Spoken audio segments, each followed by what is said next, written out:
pertama, kita sudah membahas mengenai perumusan dan penetapan dari Pancasila. Nah, kali ini Bapak akan membahas kembali tentang evaluasi dari bab pertama, yaitu perumusan dan penetapan dari Pancasila.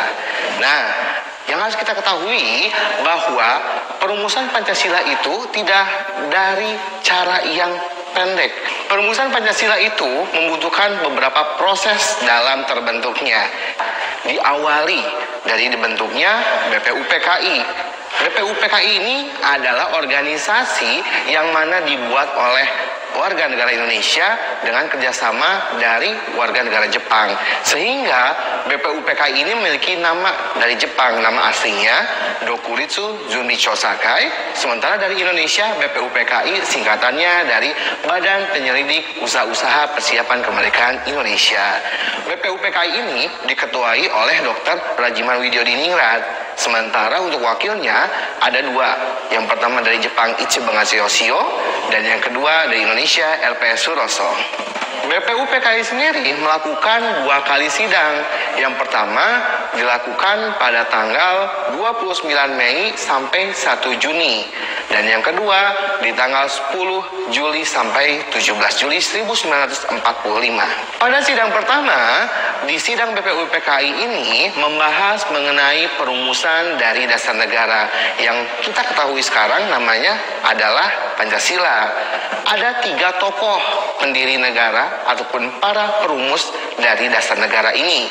Yang pertama Insinyur Soekarno, yang kedua ada Muhammad Yamin, dan yang ketiga ada Mr. Supomo.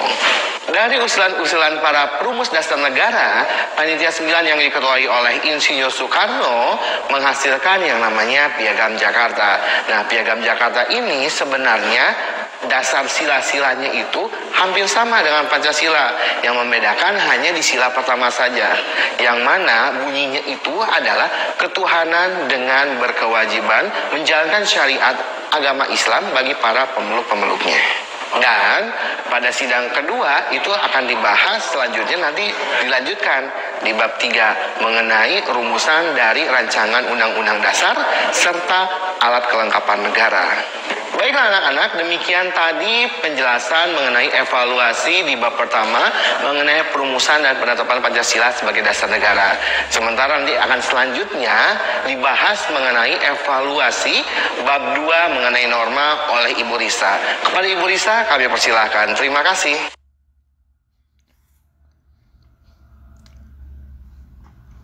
Terima kasih Pak Salman. Oke, kali ini Ibu akan mereview bagaimana materi di bab 2, yaitu mengenai norma dan keadilan. Kalian telah belajar mengenai pengertian norma. Masih ingat kan apa itu norma? Norma merupakan kaidah atau aturan yang mengendalikan tingkah laku manusia, dan terdapat sanksi di dalamnya apabila orang tersebut melanggar norma. Kemudian, apabila dilihat dari sumber datangnya norma tersebut dari mana, itu dibagi menjadi 4. Ada norma agama, norma kesopanan, norma kesusilaan, dan norma hukum. Untuk norma agama itu bersumber dari Tuhan. Sanksinya tidak dirasakan di dunia, tapi nanti pada saat kalian sudah meninggal dan di akhirat. Ada surga dan neraka, mana yang kalian pilih?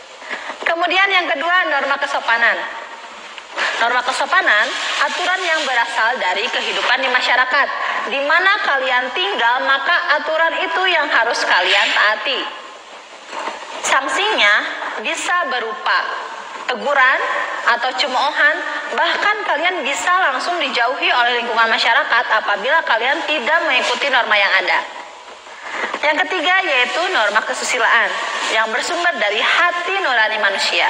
Benar atau salah perilaku tersebut dilakukan oleh seorang manusia. Sanksinya itu hanya dapat dirasakan oleh diri sendiri. Rasa gelisah, takut akan hal yang kalian lakukan. Kemudian yang terakhir ada norma hukum. Norma hukum ini bersumber dari negara. Dan ini sifatnya sangat memaksa karena sanksinya juga tegas. Sanksinya yaitu berupa denda, hukuman penjara, bahkan bisa sampai hukuman mati. Indonesia merupakan negara hukum. dan itu tercantum dalam Undang-Undang Dasar Negara Republik Indonesia tahun 1945 yang berbunyi negara Indonesia merupakan negara hukum. Karena Indonesia merupakan negara hukum, maka harus ada hukum yang ditegakkan untuk menciptakan suatu keadilan.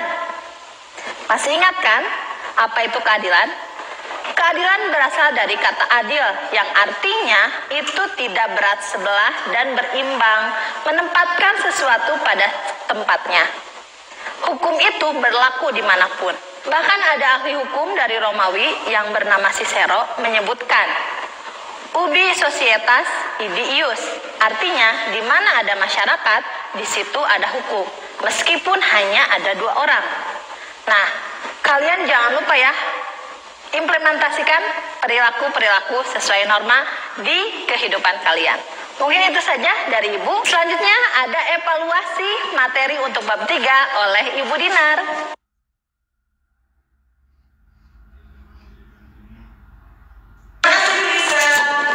Kali ini Ibu akan mereview bab ketiga berkaitan dengan perumusan dan pengesahan Undang-Undang Dasar Negara Republik Indonesia tahun 1945. Nah, sebelum dimulai, Ibu ingin memberikan kata-kata mutiara nih. Kata-kata mutiaranya adalah, aku siap disiplin. Karena disiplin menjadikan seseorang dapat lebih bertanggung jawab. Dalam video materi bab ketiga, Ibu telah memberikan materi berkaitan dengan pengertian konstitusi, pelaksanaan sidang BPUPKI kedua, dan sikap para tokoh perumus rancangan Undang-Undang Dasar. Kita sedikit bahas kembali ya. Pembahasan yang pertama, konstitusi. Konstitusi adalah hukum dasar yang memuat aturan-aturan pokok dan menggambarkan tentang sistem ketatanegaraan suatu negara. Konstitusi terbagi menjadi 2, konstitusi tertulis dan konstitusi tidak tertulis. Konstitusi tertulis misalnya Undang-Undang Dasar. Konstitusi tidak tertulis contohnya kebiasaan atau norma. Undang-Undang Dasar Negara Republik Indonesia tahun 1945 berisi aturan dasar kehidupan bernegara di Indonesia. Kedudukannya sangat fundamental, artinya tidak semua masalah yang penting harus dimuat dalam konstitusi, melainkan hal-hal penting yang bersifat pokok dan atau mengatur azas-azasnya saja. Pentingnya sebuah konstitusi merupakan kepatuhan warga negara terhadap Undang-Undang Dasar Negara Republik Indonesia tahun 1945 yang akan mengarahkan kita pada kehidupan. Sebaliknya, apabila kita tidak patuh akan Undang-Undang Dasar, maka kehidupan akan mengarah kepada ketidakharmonisan, sehingga akan menimbulkan konflik, bahkan mungkin akan menimbulkan perang persaudaraan. Selanjutnya, Ibu telah membahas bagaimana sidang perumusan dan penetapan rancangan Undang-Undang Dasar pada saat sidang BPUPKI kedua yang dilaksanakan pada tanggal 10 hingga 17 Juli 1945. Hasil sidang BPUPKI kedua adalah pembahasan rancangan Undang-Undang Dasar, bentuk negara, pernyataan merdeka, wilayah negara, dan kewarganegaraan Indonesia. Pelaksanaan sidang BPUPKI kedua dilaksanakan pada tanggal 10 hingga 17 Juli 1945.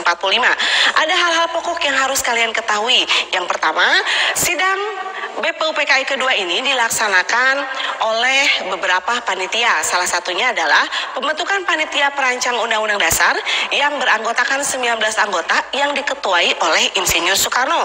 Yang kedua, pembentukan panitia pembela tanah air yang diketuai oleh Abi Kusno Cokro Suyoso dan pembentukan panitia ekonomi dan keuangan yang diketuai oleh Muhammad Hatta. Nah, sidang demi sidang berlanjut dari mulai tanggal 10 hingga 17 Juli hingga pada tanggal 17 Juli 1945 rancangan Undang-Undang Dasar disepakati.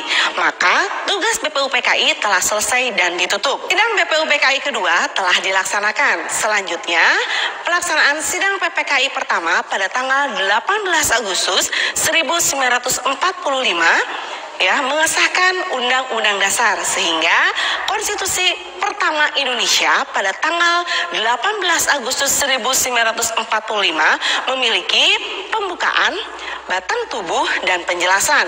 Pembukaan yang terdiri dari 4 alinea, batang tubuh 16 bab 37 pasal, 4 pasal aturan peralihan, dan 2 ayat aturan tambahan penjelasan. Itulah konstitusi yang pertama di negara Indonesia.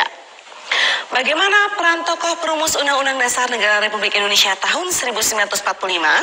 Tokoh pendiri negara Indonesia merupakan putra terbaik bangsa yang memiliki kemampuan dan visi ke depan untuk kebaikan bangsa Indonesia. Anggota BPUPKI merupakan tokoh bangsa Indonesia dari orang-orang yang terpilih serta mewakili kelompok dan masyarakat pada waktu itu.